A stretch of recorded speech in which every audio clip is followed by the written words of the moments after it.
IIT BHU के Ramanujan hostel में रविवार की देर रात मारपीट व हंगामे का मामला सामने आया है। कुछ लोगों की ओर से हॉस्टल के मेस संचालक के साथ मारपीट की गई। हॉस्टल के छात्र जब तक मौके पर पहुंचे तब तक आरोपित फरार हो गए थे। घटना सीसीटीवी कैमरे में कैद हो गई। हॉस्टल के छात्रों ने पुलिस को फुटेज दिखाया। इसके आधार पर पुलिस घटना की छानबीन कर रही है। आरोप है कि बाइक सवार कुछ युवक देर रात हॉस्टल में पहुंचे, संचालक से खाना की मांग करने लगे। संचालक ने इससे इनकार कर दिया तो मारपीट पर आमादा हो गए। मनपड़ युवकों ने मेस संचालक के साथ मारपीट व हंगामा किया।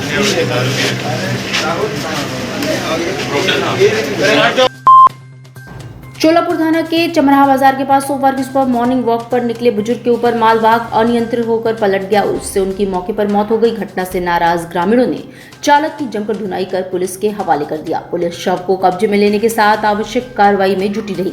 चोलापुर थाना के भोहर गांव निवासी शिवनाथ धरकार सोमवार की सुबह टहलने के लिए निकले थे। चमराहा बाजार के समीप सड़क किनारे टहल रहे थे। इसी दौरान आजमगढ़ की तरफ से आ रहा तेज रफ्तार मालवाहक अनियंत्रित होकर सोलर लाइट के पोल्स को तोड़ते हुए शिवनाथ के ऊपर पलट गया।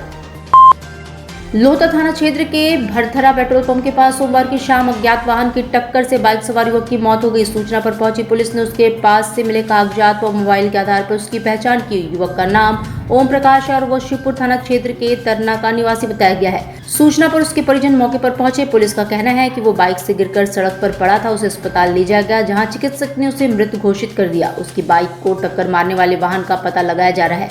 पुलिस आसपास के सीसीटीवी फुटेज खंगाल रही है।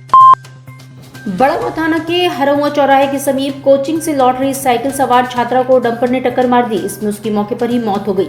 हादसा देखकर सहेली बेहोश हो गई।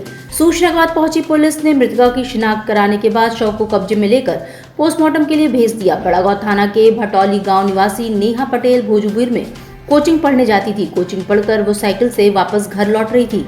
उसकी सहेली प्रीति कनौजिया भी दूसरी साइकिल के साथ चल रही थी। जैसे ही वो हरौआ चौराहे के समीप पहुंची तभी तेज रफ्तार डंपर उसे टक्कर मारते हुए निकल गया।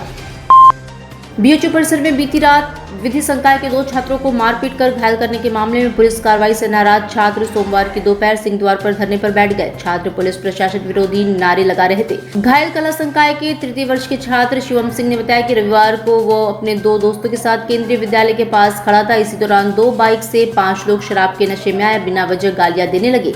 विरोध करने पर मारपीट करने लगे। इतने में उन 5 ने मिलकर हमारे साथी को मारपीट कर घायल कर दिया, जिससे वह बेहोश हो गया। शोर मचाने पर अन्य छात्र जुटे और 2 हमलावरों को पकड़ लिया। पुलिस दोनों आरोपियों को लंका थाने ले गई, लेकिन दोनों हमलावरों के खिलाफ हल्की धाराएं लगाई। छात्र हमलावरों के खिलाफ गंभीर धाराओं में मुकदमा दर्ज कराने की मांग पर अड़े रहे। इस दौरान सिंह द्वार से आवागमन ठप हो गया था। मतलब पी पा के आए, उधर से शराब पिए हुए थे। बाइक से 2 बाइक से लगभग 6-7 की संख्या में आए वो लोग।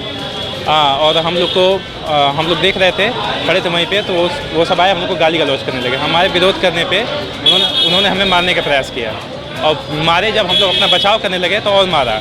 ठीक है, उसी मारा पीटी में फिर ईंटा उठा के मारने लगे, जिसमें वो बेहोश हो गया और मुझे मारे ईंटे से। मुझे चक्कर आने लगा। कैसे कैसे हम लोग 2 लोग को पकड़ पाए।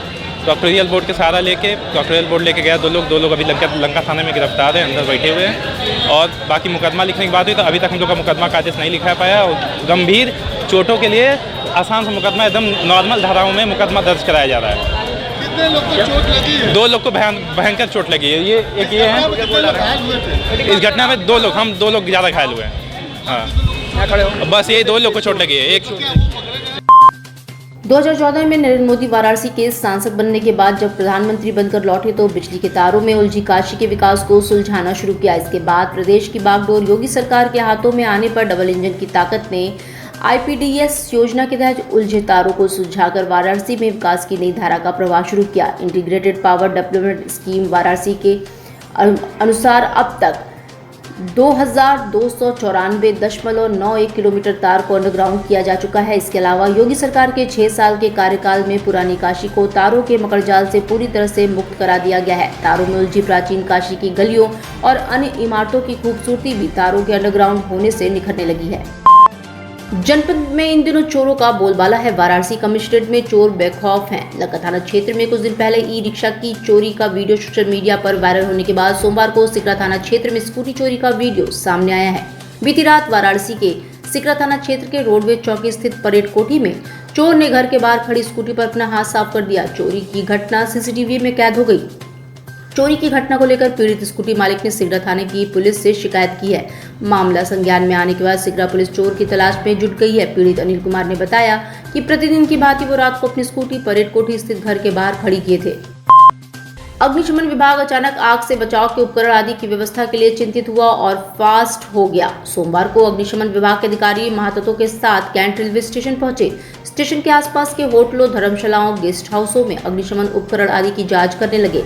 अचानक हुई जांच से होटल, गेस्ट हाउस और धर्मशाला के संचालकों में खलबली मच गई। कारण था कि कईयों के पास पुराने उपकरण थे और किसी के पास आग से बचाव के उपाय की औपचारिकता की गई थी। जिन होटल संचालकों ने आग से बचाव के उपकरण दिखाया तो अग्निशमन यंत्र चलवाया गया। बताया जा रहा है कि शासन के निर्देशानुसार ये कार्रवाई की गई। पुलिसकर्मी आए थे जिसमें भेलूपुर और चेतगंज के अधिकारी थे।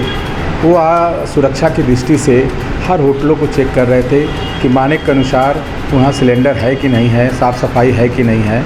इस तरह से और लोगों को जन जागरण का एक अभियान भी चलाएंगे और लोगों को समझाएंगे कि नहीं, आप जहाँ कमी हुआ उनको लोगों को बता के समझा के उनको बताया गया।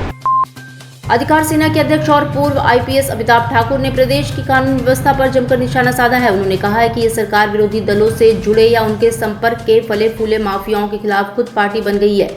वो अपने वोट बैंक की खातिर अपनी पार्टी से जुड़े माफियाओं पर कोई कार्रवाई नहीं करा रही है। प्रदेश सरकार की ओर से जारी माफियाओं की नई सूची में बनारस और चंदौली के चर्चित और कई संगीन वारदातों में शामिल माफियाओं के नाम नहीं है।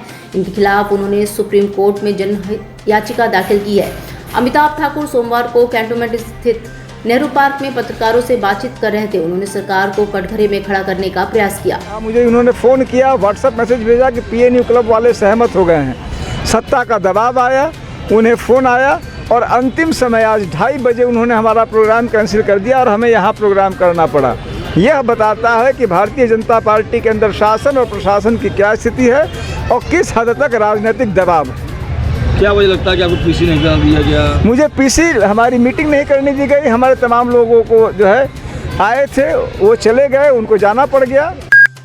धर्म की नगरी काशी में अक्षय तृतीया के एक दिन पश्चात मणिकर्णिका घाट पर स्थित कुंड में स्नान करने की परंपरा है। परंपरा का निर्वहन करते हुए सोमवार को हजारों की संख्या में पहुंचे श्रद्धालुओं ने कुंड में आस्था की डुबकी लगाई। कुंड में अक्षय तृतीया पर माता मणिकर्णिका की झांकी लगाई गई, जिसका श्रृंगार रविवार की रात किया गया। वहीं सोमवार की सुबह से परंपरा के अनुसार श्रद्धालु कुंड में डुबकी लगाते नजर आए। अक्षय पुण्य की कामना को लेकर श्रद्धालु काशी के मणिकर्णिका घाट पर स्थित कुंड में डुबकी लगाने के साथ मां मणिकर्णिका के प्रतिमा का दर्शन पूजन करते हैं। वहीं मणिकर्णिका घाट पर कुंड में स्नान के लिए आने वाले श्रद्धालुओं की भीड़ को कंट्रोल करने के लिए सुरक्षा के इंतजाम किए गए थे। दशाश्वमेध क्षेत्र के एसीपी अवधेश पांडे के नेतृत्व में पुलिस बल को तैनात किया गया। कि रात्रि में मां का मूर्ति मणिकर्णिका चौपस्वनी कुंड पे जाती है, जो काशीवासी के दर्शन के लिए और जो भी मोक्ष की कामना के लिए व्यक्ति आते हैं काशी में, वो उनका दर्शन करके दूसरे दिन मध्याह्न में जो स्नान होता है वो स्नान करके अक्षय पुण्य की प्राप्ति करते हैं, जिसका कभी क्षय नहीं होता है। और काशी का ये अनादि तीर्थ है मणिकर्णिका। और मैं वहाँ का प्रधान पुरोहित हूँ, मेरा सौभाग्य है, मैं उनका सेवक हूँ। क्या इसकी विधि विधान है? जी, इसकी विधि विधान ये है कि हमारे घर से ये मूर्ति यहाँ पे घर से श्रृंगार होकर कुल परंपरागत तरीके से कुंड पे जाती हैं। वहाँ पे रात्रि में सहस्र नाम से उनका फूलाभिषेक होता है, रुद्राभिषेक होता है। रात भर वहाँ पे कार्यक्रम होता है पूजन पाठ का। रात भर मूर्ति वहीं कुंड पे ही रहती है। दूसरे दिन मध्याह्न में 56 भोग लगता है, माँ को भोग लगता है। उसके बाद से फिर स्नान की प्रक्रिया चालू हो जाती है। हजारों सैकड़ों लोग आके आस्था की डुबकी लगाते हैं और पुण्य की प्राप्ति करते हैं। काशी का पहला सुपर स्पेशलिटी और कॉर्पोरेट हॉस्पिटल, आपके स्वास्थ्य से जुड़े समस्त समस्याओं का समाधान। 24 घंटे इमरजेंसी सेवा, neuro surgery, orthopaedic, paediatric, cardiology, neurospine surgery, gastroenterology, obs and gynaecology. Ayushman Bharat योजना के अंतर्गत मुफ्त इलाज एवं TPA की सुविधा, laboratory services, ICU, NICU, laparoscopic surgery, advance gastrointestinal surgery, dialysis, ultrasound व एक्सरे की सुविधा, मेडिकल स्टोर। 24 घंटे डॉक्टरों की टीम मरीजों की सेवा में हमेशा तैयार। 24 घंटे एम्बुलेंस सेवा। S17/329 नियर रोडवेज वर्कशॉप के सामने, cantt, Varanasi. 7081022111 7081044111। Cygnus Lakshmi hospital, चुने सबसे सुरक्षित, सबसे विश्वसनीय। डिजिटल इंडिया का digital new platform live VNS पिछले 7 वर्षों से बनारस की सेवा में। पाइए बनारस के कोने कोने की खबर निष्पक्षता के साथ लाइव VNS से। बनारस की ताज़ा तरीन खबरों के लिए प्ले स्टोर से डाउनलोड कीजिए लाइव VNS ऐप या फॉलो कीजिए लाइव VNS को सोशल मीडिया पर।